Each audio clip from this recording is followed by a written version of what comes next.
क्या सिर्फ एक फ्यूचर प्रेडिक्शन किसी इंसान को किलर बना सकता है? किसी की पावर का इतना जुनून कि इंसान को कहाँ तक गिरा दे। आई होप आप सभी समझ ही गए होंगे कि मैं किसके बारे में बात कर रही हूँ। जी हाँ, बिल्कुल, मैं शेक्सपियर की ट्रेजेडी मैकबेथ के बारे में बात कर रही हूँ, जहाँ पर इंसान को किलर बनने के लिए पावर एंड एम्बिशन एक इंसान को किलर बनने के लिए मजबूर कर देती है। तो चलिए आज पहले इसका पूरा लिटरेरी एनालाइज करते हैं, फिर उसके बाद इसको थोड़ा डीपली समझते हैं मैकबेथ को। ओके, फर्स्टली हमें इसका जो जोनर होता है कि जोनर कौन सा है, तो हमें मालूम होना चाहिए जो इसका जोनर है मैकबेथ का ट्रेजेडी है, और इसको रिटर्न किया गया 1606 में। रिटर्न कब किया गया मैकबेथ को? 1606 में इसको रिटर्न किया गया है एंड इसको पब्लिश किया गया है इसके शेक्सपियर के फर्स्ट क्वार्टर में 1623 में। आई रिपीट अगेन, जो हमारा मैकबेथ वर्क है शेक्सपियर का, इसको पब्लिश किया गया है 1623 में।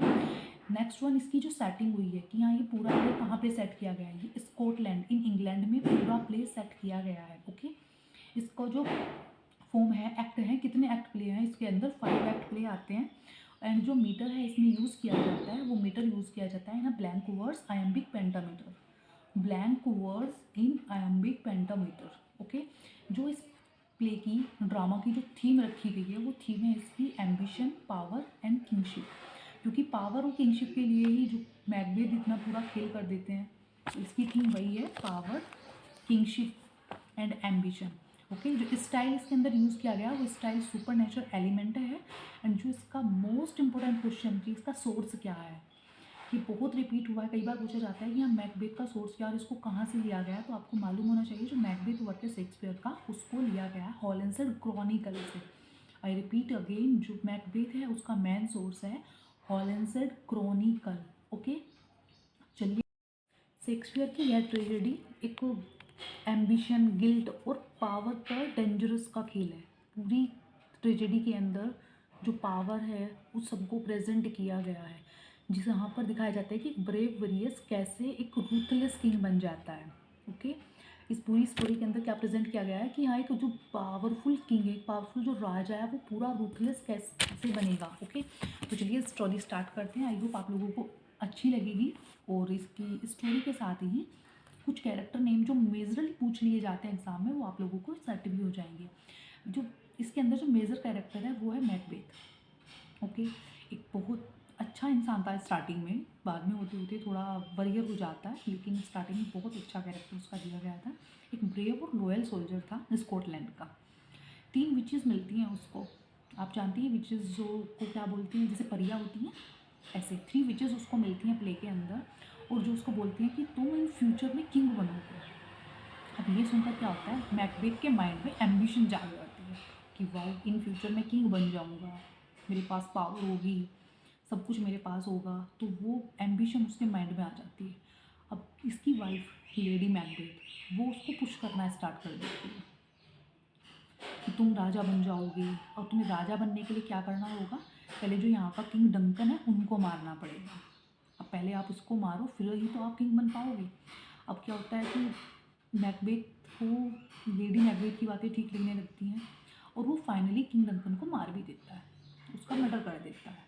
क्योंकि उसको ये था कि हाँ विचेस ने उसको बताया कि इन फ्यूचर तुम राजा बनोगे, तो डंकन को मारने के बाद ये तो क्लियर था कि हाँ मैं राजा बन जाऊँगा। उसी एम्बिशन को माइंड में रख के वो डंकन को मार देते हैं। अब मैकबेथ किंग बन जाता है, पर उसके माइंड में कहीं ना कहीं वो गिल्ट रह जाता है कि हाँ मैंने डंकन का मर्डर किया है। अब किंग डंकन का मर्डर उसके माइंड में, अब विचेस के अनुसार उसने पूरी बात नहीं सुनी थी विचेस की। विचेस ने बोला था कि तुम राजा बनोगे, लेकिन उसके अंदर भी कुछ कंडीशनें थी, लेकिन वो क्या करता है वहाँ पर पूरी बात नहीं सुनता है उनकी, और ये बस ये सुनने के बाद ही कि हाँ मैं राजा बन जाऊँगा, वहीं पर इनफ कर देता है उन लोगों को। अब उन्होंने बताया था कि बैंक्यो भी राजा बनेगा। अब उसके माइंड में ये था कि अगर बैंक्यो फैमिली बचेगी तो ये राजा बन जाएगी, मुझे मार के कहीं ये राजा ना बन जाए। तो वो क्या करता है, उन्हें भी मार देता है। प्लान बनाता है कि हाँ मेरे को बैंक्यो और उसके सन का नाम था फ्लोरेंस, कि इन दोनों को भी मार देता हूँ। होता क्या, बैंक्यो मर जाता है लेकिन फ्लोरेंस बच जाता है। अब वो और भी ज़्यादा डर में आ जाता है मैकबेथ कि फ्लोरेंस बच गया है, कहीं वो मुझे ना मार दे। अब मुझे मार देगा तो वो राजा बन जाएगा, मेरे पास पावर नहीं बचेगी, कुछ भी नहीं बचेगा। अगर मेरा ट्रूथ उसने सबके सामने रिवील कर दिया तो मैं कुछ भी नहीं रहूँगा। इन सब चीज़ों को उसके माइंड में उसको और ज़्यादा परेशान कर देती हैं। जब वो इतना ज़्यादा परेशान हो जाता है, मैकबेथ बहुत ज़्यादा परेशान होकर पावर और के चक्कर में रहकर पावर के कारण और भी ज़्यादा परेशान होकर उसको हेडेक रहना स्टार्ट हो जाता है। ऐसे इधर दूसरी तरफ उसकी वाइफ मिसेस मैकबेथ वो बेचैन होकर पागल होकर गिल्ट होकर पागल हो गई है, गिल्ट में कि हाँ मैंने डंकन को मरवा दिया, मेरे कारण डंकन मरा है, राजा डंकन की जो मौत हुई है वो मेरे कारण हुई है, उसका कहीं ना कहीं सोर्स मैं भी रही हूँ। तो उस चीज़ को लेके वो वहाँ पागल हो गई है। अब मैकबेथ है वो इधर सभी को सोच रहा है अब मैं किस किस को मार दूँ ताकि मैं राजा बना रहा हूँ, पावर मेरे हाथ में रहे। अभी वो लेडी मैकबेथ वो डिप्रेशन में जा चुकी है, उसका कुछ नहीं होने वाला अभी। अब ये क्या करता है मैकबेथ, मैकबेथ थ्री विचेस की पूरी बात सुनता नहीं है। अब थ्री विचेस की आधी बात सुनने के कारण क्या होता है, वो यहाँ पे इसको बैंकियों को भी मार देता है। बैंकियों को मारने के बाद वो लेडी मैकबेथ को अपने हाथ से खो ही देता है। अब क्या हो रखा है उसके माइंड में, डिप्रेशन में जा रहा है यार कैसे। अब वो बेचैन होकर मैकबेथ की फैमिली को भी मार देता है।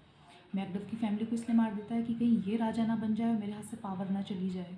अब पूरा जो प्ले है पूरा पावर के ऊपर है। अब उससे ये डर है कि कहीं मेरे हाथ से पावर ना चली जाए अगर मैकडफ और उसका लड़का जिंदा रहेगा तो इसलिए वो मैकडफ को भी मार देता है। मैकडफ को मारने के बाद अब फ्लोरेंस जो है वो फुल गुस्से में है कि हाँ इन्होंने मेरी फैमिली को ख़त्म कर दिया है और हमें कहीं का नहीं छोड़ा है। तो वो क्या करते हैं युद्ध के दौरान मैकबेथ को मार देते हैं, क्योंकि थ्री विचेस की बात उसने क्लियरली नहीं सुनी थी। उन्होंने बोला था कि अगर तुम सच्चाई और ईमानदारी से अपना काम करोगे तो तुम राजा बनोगे, लेकिन वो वहाँ तक पहुँचता ही नहीं है। उसका आधा सच सुनने के बाद ही थ्री विचेस को मैं स्टॉप कर देता है कि हाँ ठीक है मैं राजा बनूंगा, और इतना ही उसके लिए इनफ होता है। तो क्या होता है लास्ट में जब वो युद्ध के दौरान मैकबेथ भी मर जाता है, मैकबेथ को युद्ध के दौरान ये लोग मार देते हैं। अब मैकबेथ की डेथ के बाद मैलकलन जो था डंकन का लड़का, वही यहाँ का राइटली किंग जो रियल था, वो राइटली किंग तो वही होने वाला था और वही उसका किंग बन जाता है। जब मैकबेथ को मार दिया जाता है, मैकबेथ को मार देते हैं फाइट के दौरान, तब ये मैलकलन है जो डंकन का लड़का है उनको वहाँ का राजा बना दिया जाता है। तो अब आप ये मेरे को आप लोग कमेंट करके बताना कि क्या मैकबेथ विलन था या सर्कमटेंस का शिकार हुआ था। ये लोग आप लोग मेरे को प्लीज़ कमेंट करके बताना कि हाँ ये रियल विलन हम इसको काउंट कर सकते हैं मैकबेथ को, या फिर मान सकते हैं कि हाँ ये किसी सर्कमटेंस का शिकार हुआ है।